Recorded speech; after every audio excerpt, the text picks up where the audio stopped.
मन को शांत और स्थिर करने के लिए भगवान श्री कृष्ण ने बताए हैं ये 2 उपाय। किसी भी चीज को समझने के लिए सबसे पहले मन को शांत रखना चाहिए और फिर काम पर ध्यान देना चाहिए, क्योंकि हम मन से ही प्रश्न खोज लेते हैं और मन से ही जवाब देकर बैठ जाते हैं। भगवान श्री कृष्ण ने मन को शांत रखने के लिए 2 चीजें बताए हैं। भगवत गीता में भगवान श्री कृष्ण कहते हैं, मन का बेचैन होना उसका स्वभाव है। हमारे मन को लगता है कि अगर वह अलग अलग बातों के बारे में सोचता रहेगा तो हमें आने वाली हर मुश्किल और मुसीबत से बचा लेगा, पर ऐसा होता ही नहीं है। हम अपने जीवन का काफी अधिक समय सोच विचार करके परेशान होने में निकाल देते हैं। अच्छा, अब आप एक बात बताइए, क्या आप कौवे को कह सकते हैं कि वो काव काव की आवाज ना करे, या फिर क्या आप किसी मेढक को कह सकते हैं कि वह पानी देखते ही ऊंची छलांग ना मारे? हमारे मन का भी कुछ ऐसा ही है। जीवन में कुछ भी होता है, अच्छा या बुरा, हमारा मन उस पर काव काव करने लगता है। काव काव से मेरा मतलब है चिंता करना, व्याकुल होना। कोई बुरी बात होती भी नहीं है और मन परेशानी की ऊंची ऊंची लपटें लेने लगता है। कभी कभी तो मुझे ऐसा लगता है कि हम में से कई लोग सिर्फ परेशान होने के लिए जीते हैं। सारी परेशानी, पीड़ा, दुविधा अक्सर हमारी मन की बनाई हुई कहानियां होती हैं।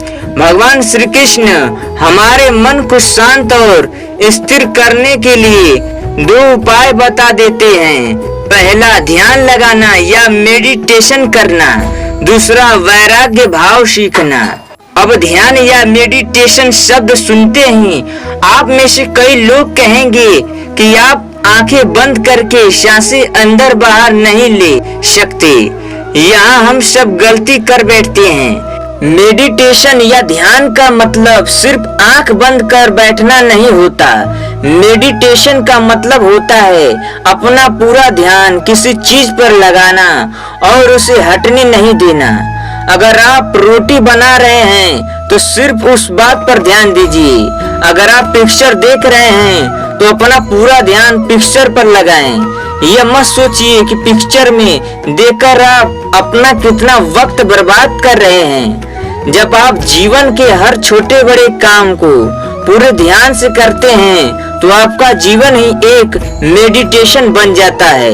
ऐसे जीवन में शांति, स्थिरता, साहस और सफलता होना अनिवार्य है। दूसरा उपाय है वैराग्य भाव। वैराग्य का यह अर्थ नहीं है कि आप सब कुछ छोड़कर जंगल में जाकर बैठ जाएं। वैराग्य का सच्चा अर्थ है कि आप जो कर रहे हैं उसका क्या नतीजा या रिजल्ट निकलेगा उसकी चिंता ना करें। जैसे अगर आपने कोई इंटरव्यू दिया है, आप यह कह सकते हैं कि पूरे मन से तैयारी करें और अपना बेस्ट देकर आ जाएं। वह नौकरी मिलना या ना मिलना आपके हाथ में नहीं है। इस नतीजे के पीछे अलग अलग चीजें हैं जो आपके बिल्कुल कंट्रोल में नहीं है। तो जिस चीज के बारे में आप कुछ कर नहीं सकते उसके बारे में चिंता भी ना करें। यही वैराग्य का सच्चा मतलब होता है और यही भगवान श्री कृष्ण का दूसरा उपाय मन को चिंता की लपटों से बचाने का है। याद रखिए, आप पूरे के पूरे इंसान हैं। समझदारी, संयम और कुशलता से भरे इंसान हैं। आपका मन जब भी कौवे की तरह अलग अलग बातों पर आपको परेशान करने लगे तब अपने मन को भी प्यार से समझाइए और शांत कर लीजिए। बस अपने ऊपर विश्वास रखिए, आप कभी अपना बुरा नहीं होने देंगे।